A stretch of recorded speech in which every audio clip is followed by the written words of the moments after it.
Now, I mentioned last week that you don't have to have all the answers to start sharing the gospel with those around you. And this is absolutely true. To begin, all you need is the simple gospel truth. We saw examples of this, such as the apostle Andrew, who would just bring people to Jesus. And listen, if that's where you're at, then that's great. Start there.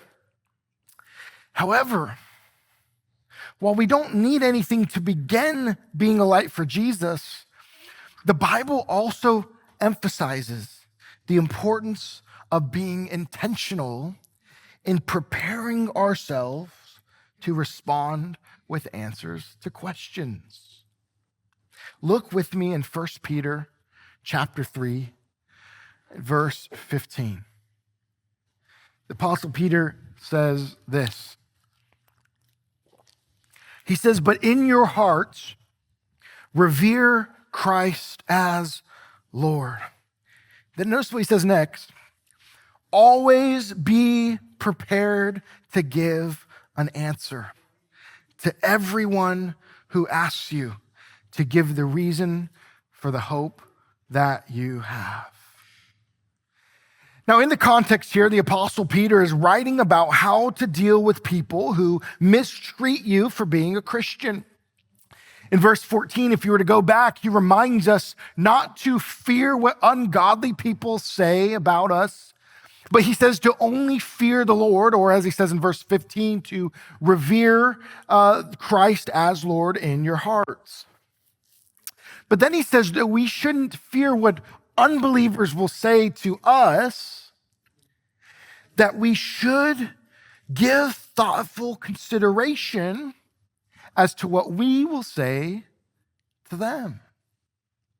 Specifically, he says that we should always, notice the language, be prepared to give an answer to everyone who asks you to give the reason for the hope that you have.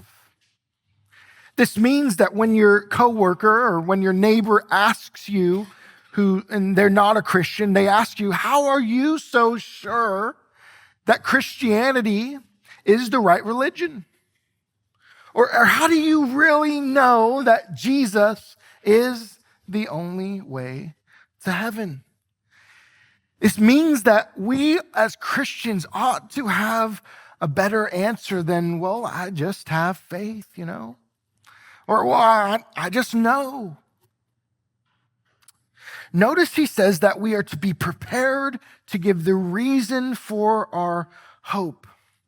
This means, as Christian, that word reason, this means that we ought to be mentally prepared with answers for the potential questions and critiques of unbelievers. And specifically, this word prepared implies that this is something that requires planning and forethought.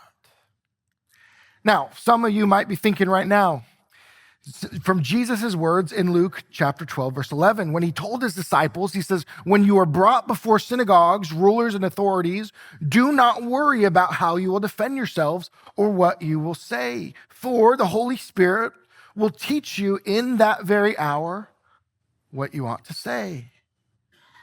So some of you are thinking, "Well, Jesus told me, hey, I don't have to worry about what I'm going to say beforehand."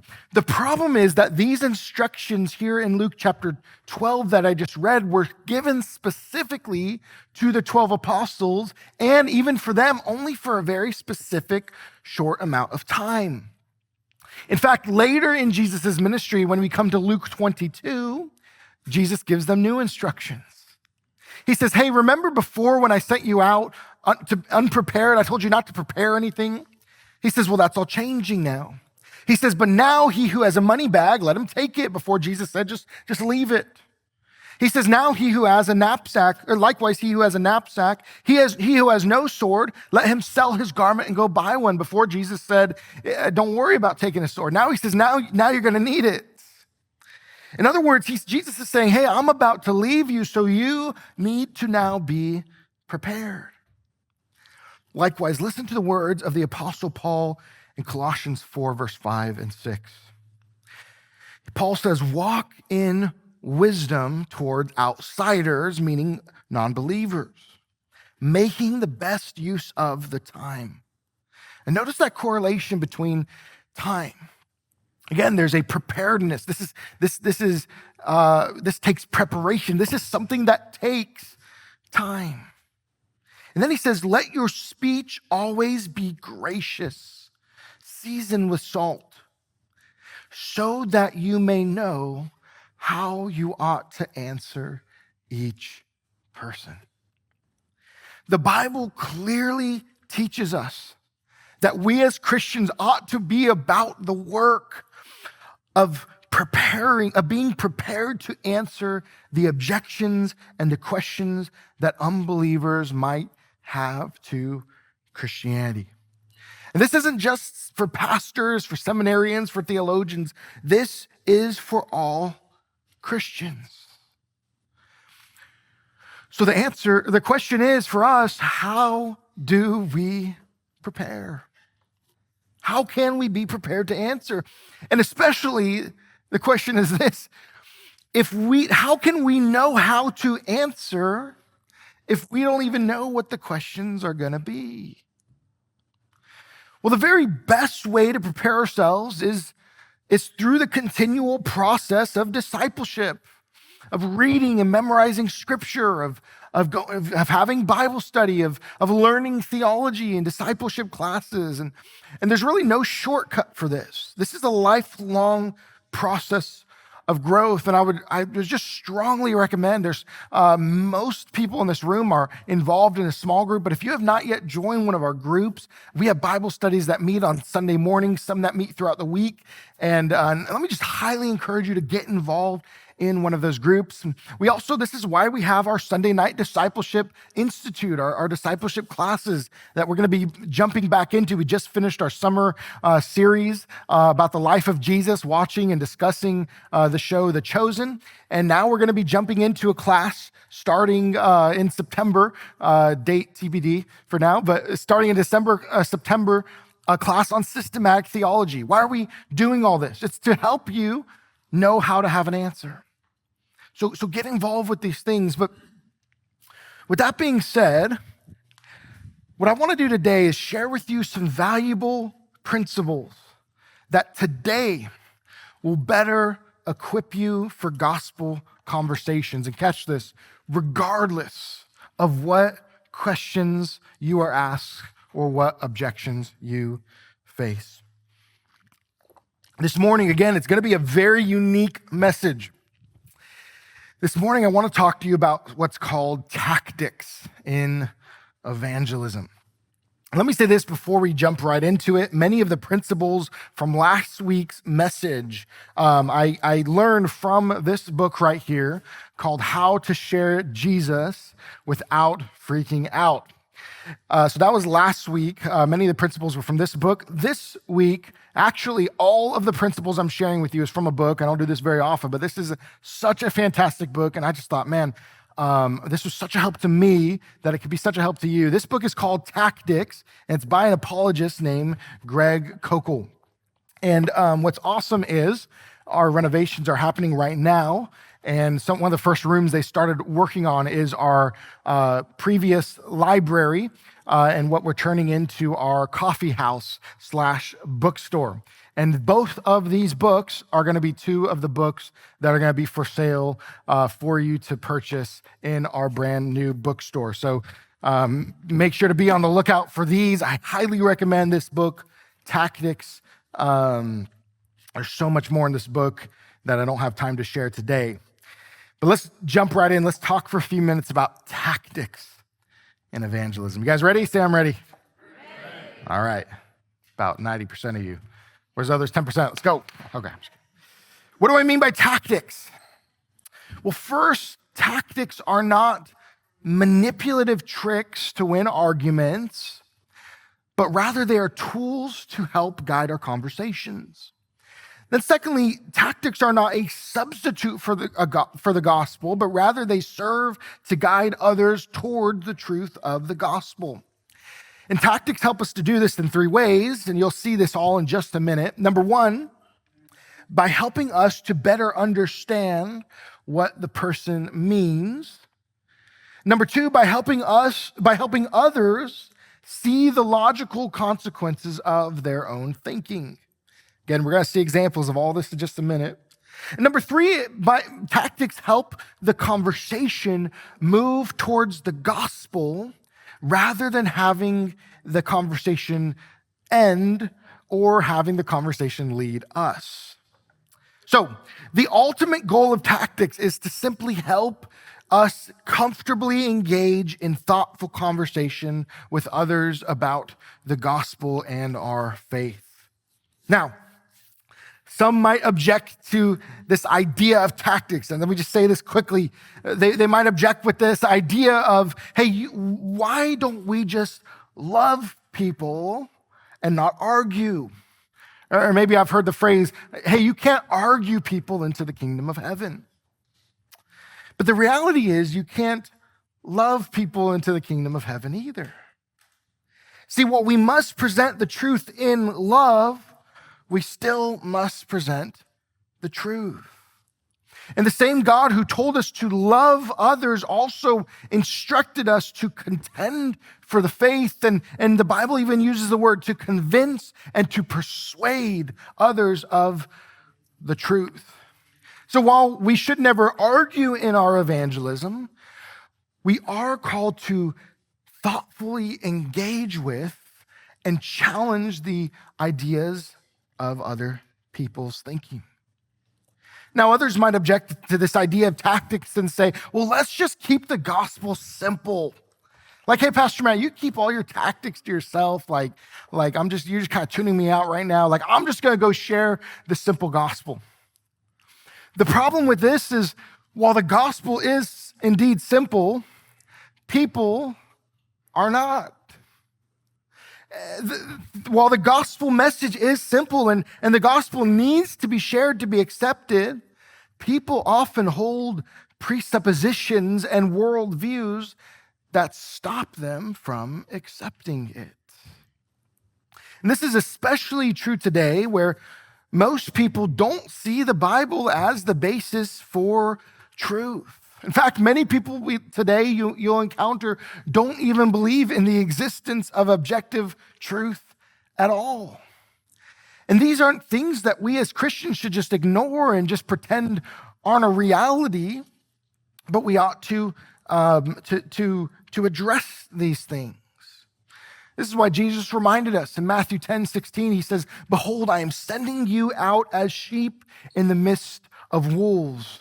So be wise as serpents and innocent as doves." Okay, enough preface. Let's get into it. I'm going to put two scenarios before you to explain these tactics that we're going to come back to. Two scenarios. Scenario number one is you invite your next door neighbor over for coffee as a part of our Be a Light campaign. It's a good idea. As you chat, you get to know each other better. You ask if they're religious or if they go to church anywhere. They pause for a moment, then they shrug and say, "I used to believe in God when I was a kid, but honestly, I haven't for a long time. It just doesn't seem rational to me anymore. There's no real proof, you know." They take a sip of their coffee and glance at you, waiting for your response. How do you reply? That's scenario number one. Scenario number two, are you sweating yet? Are you feeling it? Scenario number two is this. You're on your lunch break at work, eating with your coworkers, many of whom are not Christians. You mention the upcoming official launch of Church on a Hill, and you invite them to be your guest. This sparks a conversation about church, but after a minute, one of your coworkers, looking visibly irritated, interrupts, saying, "I'm sorry, but I just don't get why Christians think that their religion is better than others. I mean, isn't the essence of Jesus' teaching love, just like every other religion? It's not our place to tell people how to live or what to believe." The rest of your coworkers shift uncomfortably in their seats, waiting to see what you'll say How do you respond? Are you feeling the tension yet? These are nerve-wracking situations. In fact, even as a pastor, like these can be stressful and even scary situations if you don't practice what I'm about to give you right now. So when at this point, when the statement is made or the question is asked, you have about a 10-second opportunity window. And what I want to do today, it's very simple. Some of you, I'm stressing out right now. What I'm going to give you is so simple. You're going to be like, that's it? That's really it? Here it is. It's a simple plan to use during that window for you to tactically plan out your next move to guide them to the truth of the gospel.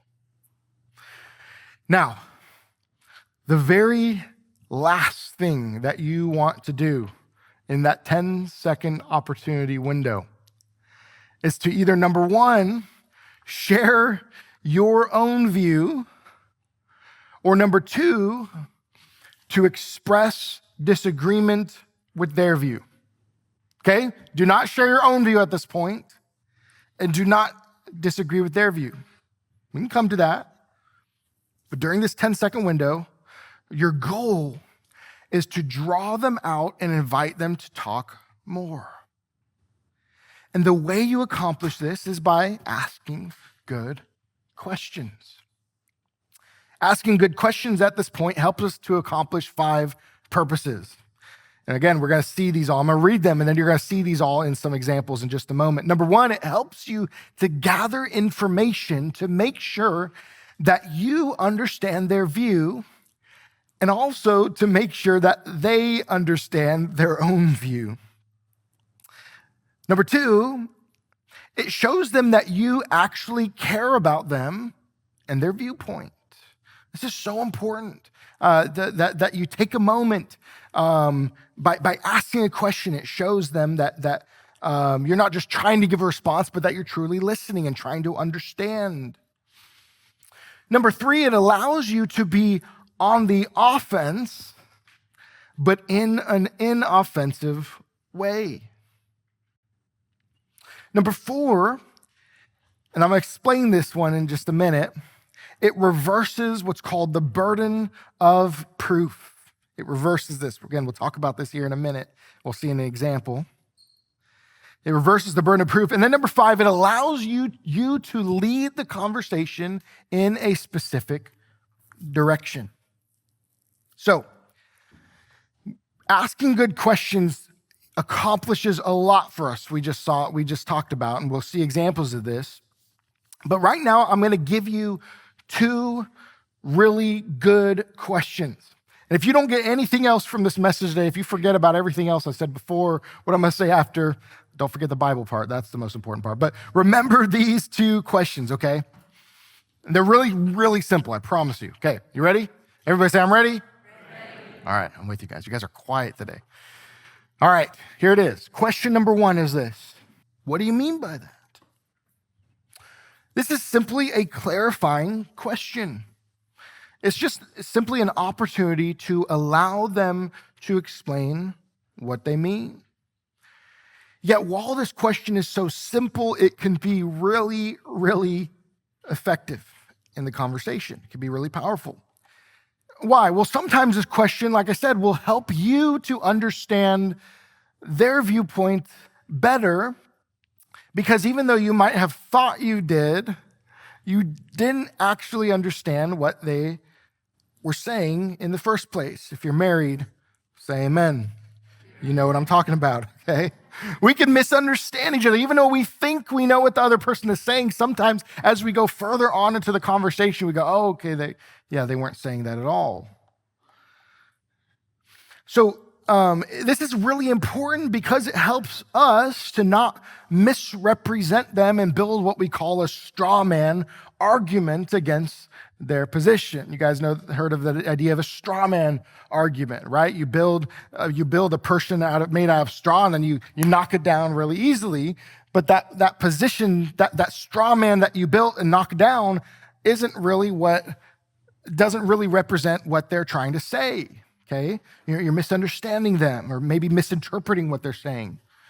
For example, let's go back to scenario one. You have your neighbor over for coffee, and they say, I just don't think it's rational to believe in God.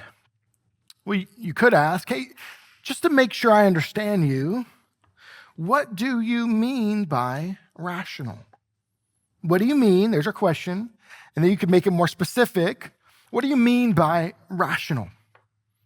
Well, they might respond, well, I don't mean that faith itself is irrational.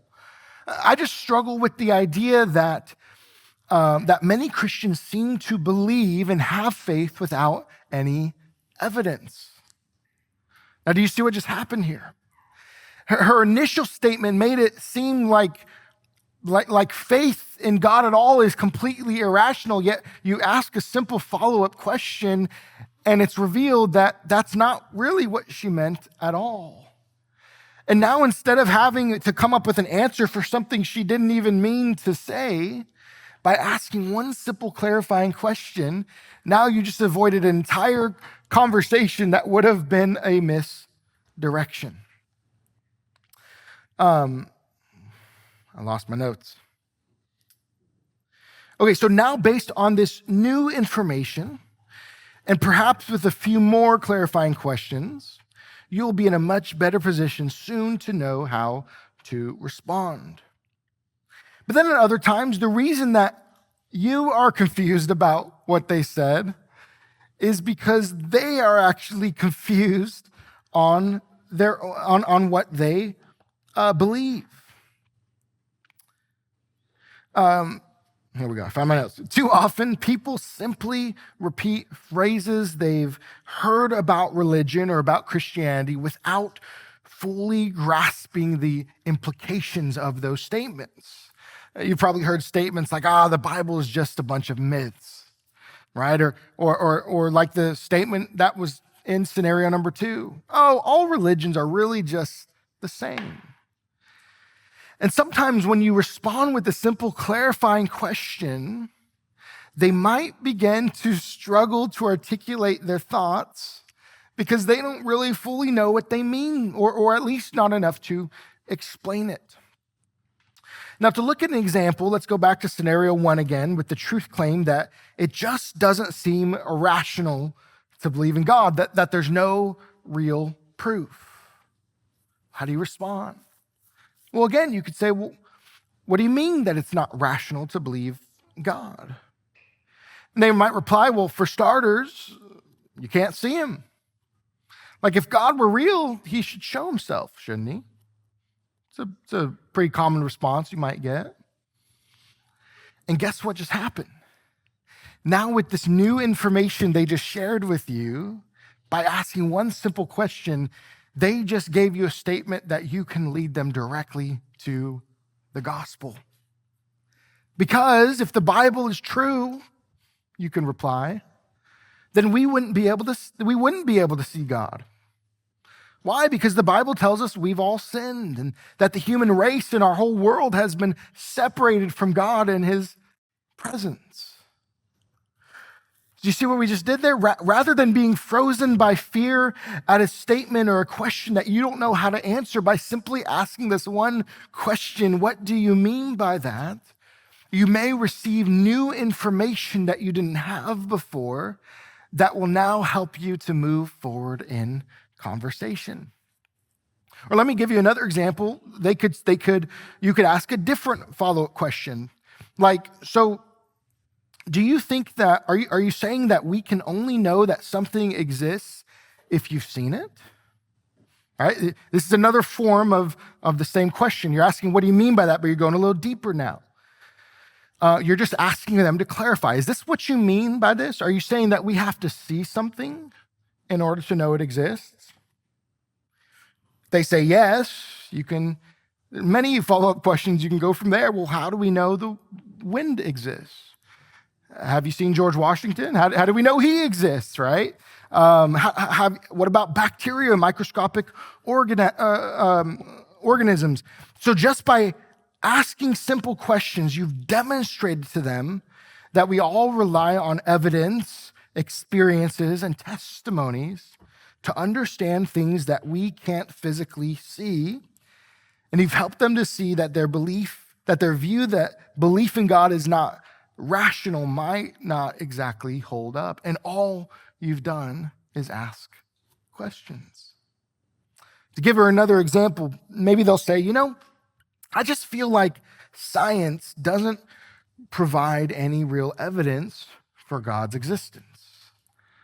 Think about what you say to that. I just don't think science provides any real evidence for God's existence. Well, again, before you get frozen starting to think of scientific articles you've read, which if like me, probably not many, right? You're just like, what's the scientist's name? What is science, right? You don't have to get frozen. You don't have to start freaking out. We ask questions. I just don't think that science provides any real evidence for God's existence. Well, you can ask, well, what do you mean when you say science doesn't provide any evidence? Or even you could just simply ask, what do you mean by science?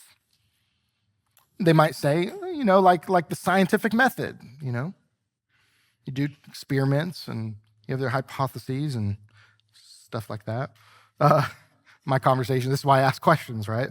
And to that, you can follow up with another question. So something like, so are you saying, just so I understand you correctly, are you saying that the only way we can know if something is really true is to run a test in a lab? If they answer yes to this, then you can follow that up by asking if they're an evolutionist, if they believe in the Big Bang. Hey, what scientific tests did they run to come up with these theories? Right? You see where we're going? All we're doing is asking questions to get to the gospel, to get them to question their own phrases. Can't think of the word. Question number 2. That light really just threw me off here. I'm like, oh, what just happened? Okay, question number 2. Question number 1 is what is it? Question number 1? What do you mean by, everybody say it with me, 1, 2, 3. What do you mean by that? Okay, question number 2 is this, simple also. Again, these 2 questions, I'm telling you all, these questions changed my life. I truly,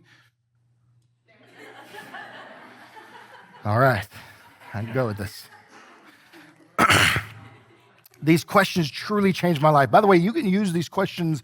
I use these literally on a weekly, if not daily basis in every kinds of conversations because they're helpful.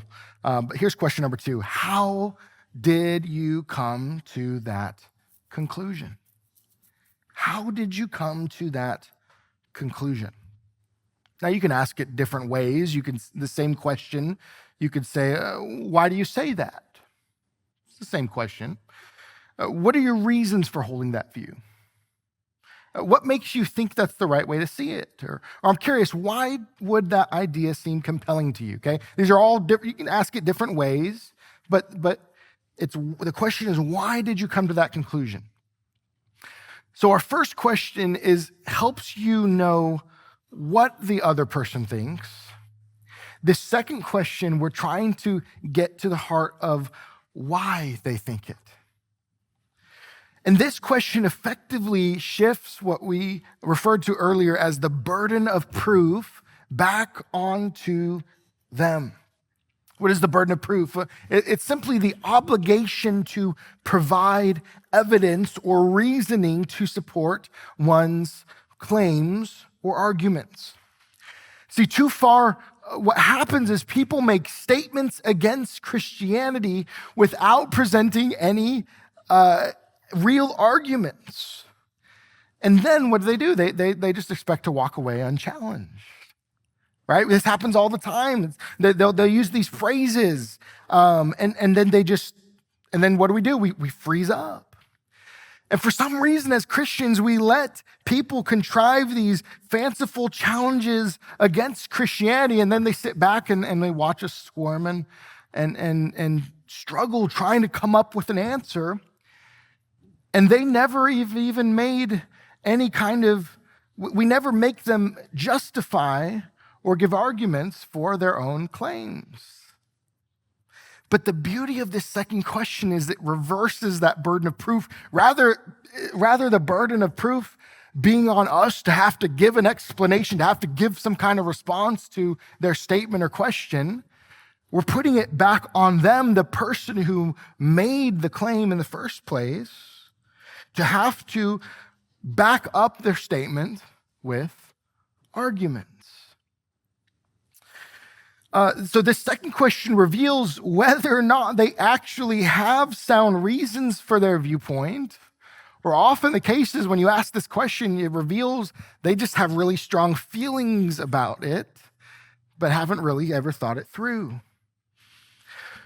And so it gives them an opportunity. Again, the purpose of this question, the last question, isn't to expose them. We're not trying to shame them or have some kind of got you moment, but it's to help people understand and to give them an opportunity to articulate their reasoning, their rationale for their statements, or otherwise help them to realize that they don't really have any for that statement. And this is, again, it's not some got you moment. This is actually a good thing. We're helping them realize, hey, maybe you haven't quite thought this through as much as you had thought that you have. This also gives you more material to work with in addressing their objections. In essence, it takes the burden of explaining your faith off of you, and it forces them to have to explain their views. Again, the fact is that Christians shouldn't have to be the only ones to have to explain and defend our views. See, it's not your job to defend and to defeat their claims, but it's their job to defend them if they're the one who made the claim. And again, the cool thing about this question is they often are not prepared to answer it. For example, let's go back to scenario 2, okay? So we have the truth claim that you're at lunch with your coworkers and you have the truth claim in this outburst that Christianity is basically the same as all other religions and that the main similarity is love. So, what's our first question? So what do you mean by that? What do you mean by that? What do you mean when you say that all religions are basically the same? Give them a chance to explain a little more. And they might say something like, well, all religions basically teach love and kindness. To which you could say something like, well, that's fascinating. How did you come to that conclusion? There's our second question. And more than likely, this is from my own experience, they're going to have trouble answering this second question. Why? Because most people have not studied other religions that deeply. Because if they have, they probably wouldn't be saying this blanket statement like all religions are the same. That's just the facts. They wouldn't be saying this. You could even ask question number 2 more specifically. You could say, man, that's an intriguing claim. I haven't, you could take a humble approach. I haven't studied other religions all that much. Can I ask, which religions have you studied that brought you to that conclusion? And what's the chances are? Chances are they're making a claim about all religions, probably haven't studied religions all that much. So maybe you could say, man, how much study have you done on most major world religions? Or in your studies, how did you come to that conclusion that love is the major theme? Again, see what we're doing here? We're not shaming them. We're not trying to call them out, but we're just helping to get them to recognize if they're an honest person, unless they literally are like a religious scholar, they finally will probably get to the point where they're going to say something like, well, okay, I guess I haven't studied religion all that much. And look where we just got to, just by asking 2 simple questions. From someone making an outburst statement about religions to now saying, yeah, okay, I really don't know what I'm talking about here. And that opens the door. At this point, you could say something like, well, do you think it's possible then that all religions aren't essentially the same and that Christianity is maybe unique? If they admit yes, you can follow that by asking, if Christianity is the one true religion and the only way to heaven, then wouldn't it be worth possibly exploring more to make sure you're not wrong about it? Notice all the progress you've made just by asking good questions. Okay, 2 simple questions. I told you they're easy, right? I told you they'd be easy. Are they easy? What's question number 1? What do you mean by that? What's question number 2? How did you come to that conclusion? Okay, that's the meat of what I wanted of our tactics today. Now, to wrap up our time, I want to conclude with a few advanced tactics. These get a little more complicated, but not much. They're still pretty simple. That these are tactics that could come into play as you navigate these conversations. So let me leave you with 3 advanced tactics. Okay, I'm gonna go through these quickly since we're running out of time. Number 1 is learning to recognize what we call self-defeating views. Self-defeating, that should say claims, actually. Well, either way. Okay, sometimes people will make statements in talking about religion or Christianity that are self-contradictory, which means you don't need to counter that claim. You simply need to point that out. For example, consider this statement. What if someone tells you there is no truth? Think about that statement. How do you respond to that?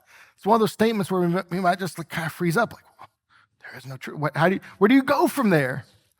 Well, think about the statement. This statement is literally making a truth claim it's making a truth claim about there being no such thing as truth claims. You guys following this?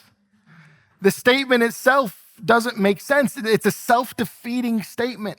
It cannot, by making the statement, you're actually defeating your own statement that you're making.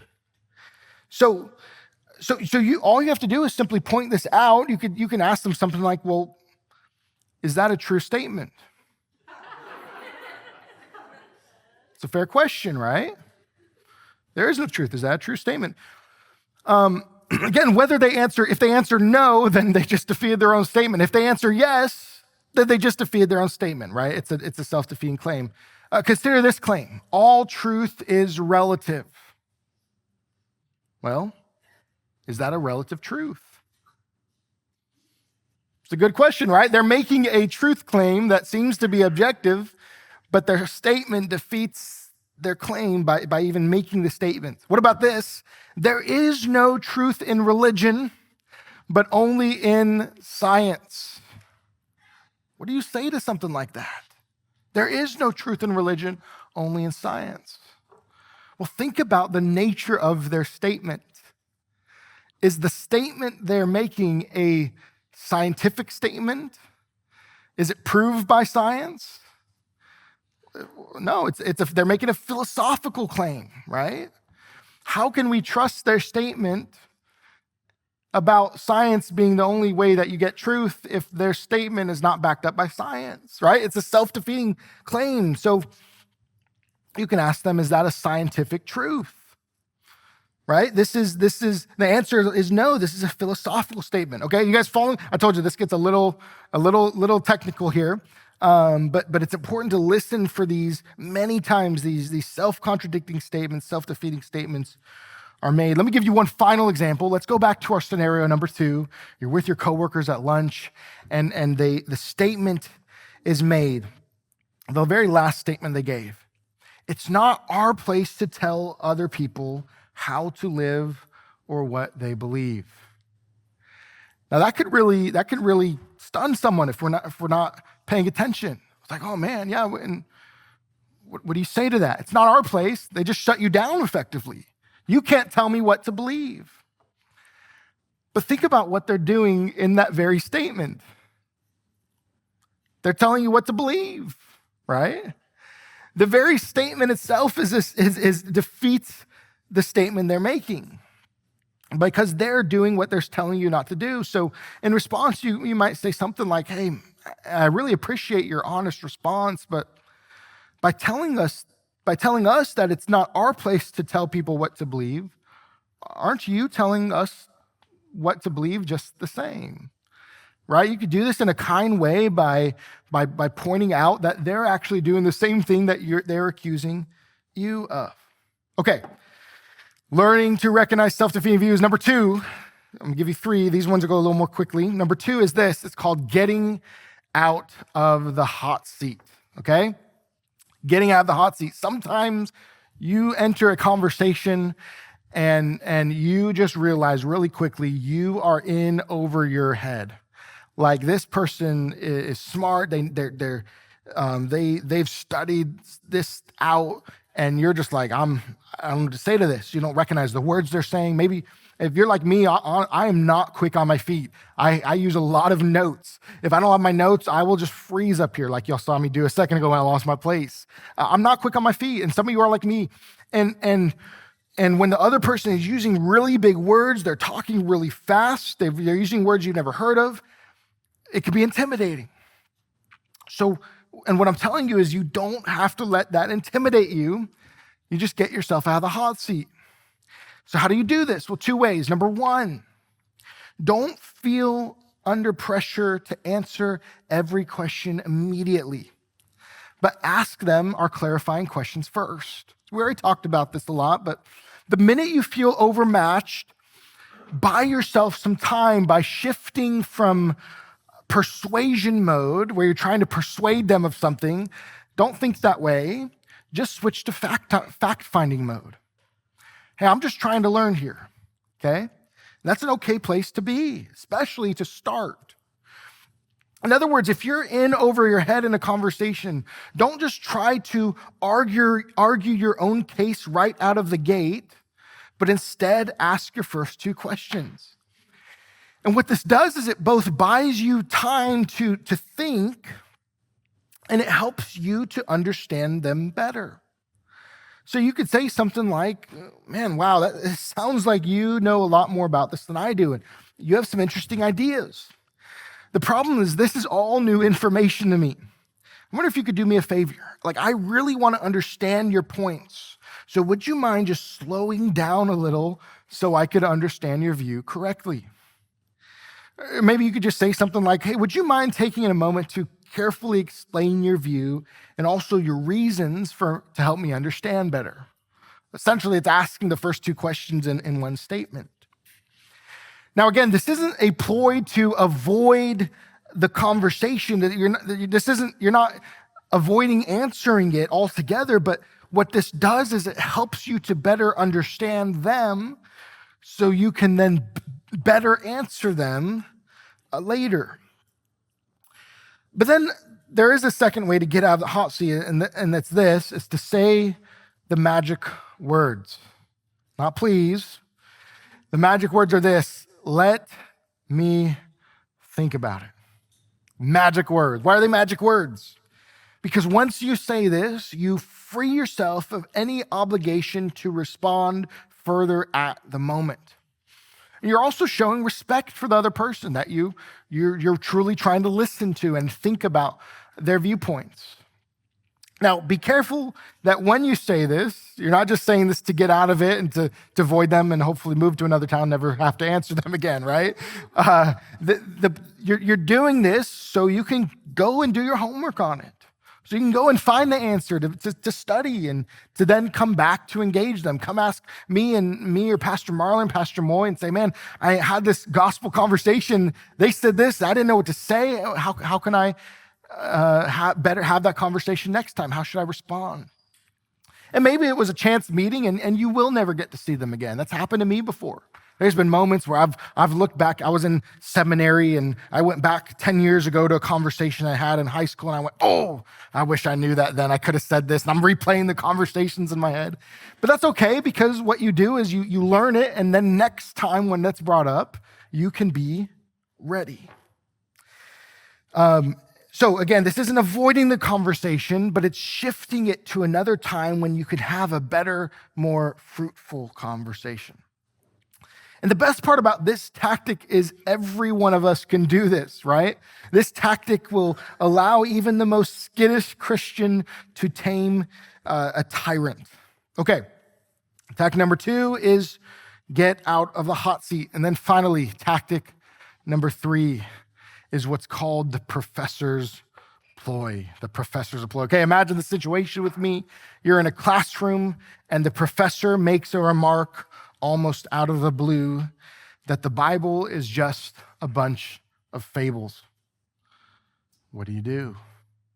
Well, if you're like me, you can't just let that go by, right? You want to address that because the man with the microphone always wins. Instead, some of you are laughing. Y'all saw the debates, 2020. Okay, man with the microphone always wins. They're muting them now. Instead, use your 2 questions. For starters, you might raise your hand and ask, hey, professor, can you give us a little more detail on what you mean? What kind of fables are you talking about? What do you mean by fables? Do you think nothing in the biblical documents have any historical value? Right? You're just asking clarifying questions. Is everything in the Bible some kind of invention of some sort? What's your opinion? Then let the professor explain himself. As a good student, listen carefully to his response, take notes, ask further clarification questions if necessary. However, again, he just made a simple statement. Bible's full of fables. He might not be able to back it up. Often you'd be surprised how many times that's the case. And as he tries to explain what his statement, if he falters in any way, the other students will notice. Now, there is a pitfall here. Okay, so by asking these questions, you've shifted the burden of proof back to the professor. But if the professor is smart, his ploy, the distractive ploy, he may sense your maneuver and try to turn the table back onto you. He might say something like, oh, well, you must be one of those fundamentalist Christians who believes that the Bible is the inspired word of God. Okay, I'm a fair man. If we have a little extra time, why don't we spend a moment and allow you to prove to the rest of the class that the Bible is not filled with fables? What did he just do? He just turned the tables. He just put the burden of proof back on you. But remember, you haven't made any truth claims at this point. So you have nothing to defend, but he does. So don't take the bait, but make them defend their own view. You might say something like, Professor, man, I haven't shared my own beliefs yet. For all you know, I might agree with you. But right now, I'm just trying to understand your perspective better. I'd like to know what led you to those conclusions and if you have any solid reasons for them. And again, what do? We shifted the burden of proof back onto them. The professor's ploy, you might come across a conversation like this in a group, whatever the setting is, at a work seminar. But I hope these are the tactics. I hope this is helpful for you in your gospel conversations. I told you they're going to be simple. Let's go back to our questions again. Number 1 is, what do you mean by that? You guys are getting it? Question number 2 is, I hope you will keep these in memory, but more importantly, that you would put these into practice even as soon as this week. I told you today's message was going to be different. This is unique, but I hope this is helpful. And again, the Bible tells us we ought to be prepared how to give an answer to anyone who asks the hope in us. And my hope, my prayer is that today you're just a little bit more prepared than you were before today.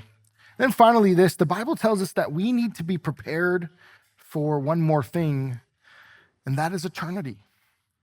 If you're sitting here this morning and maybe you're not sure if you're ready for death, maybe you don't know 100% where you would go if you were to die, if heaven would be your home or not. Maybe you have some questions about your salvation. Let me encourage you to this. Come find me after the service. Come find Pastor Marlon or Pastor Moy. Or you could just fill out one of those connection cards in that little brown basket right before our door. Take one of those out, and you could mark the box right next to salvation and turn that into the offering plate right by the door as well. And that'll give me a chance to connect with you during the week and help you know that heaven can be your home. Thank you guys for listening so well. Let me pray. Lord, thank you so much for this, just these truths this morning. God, I pray that you'd help every one of us to take seriously this command to be prepared. Lord, would you give us wisdom? Would you give us courage? Would you calm our nerves in this area of gospel conversations? And then, Lord, would you send us the harvest? Would you put people before us even this very week? Would you give us opportunities? Would you open doors for gospel conversations, Lord? That we would see people saved even this week and follow you. And we ask this in faith and thank you for it in your name of Jesus. Amen.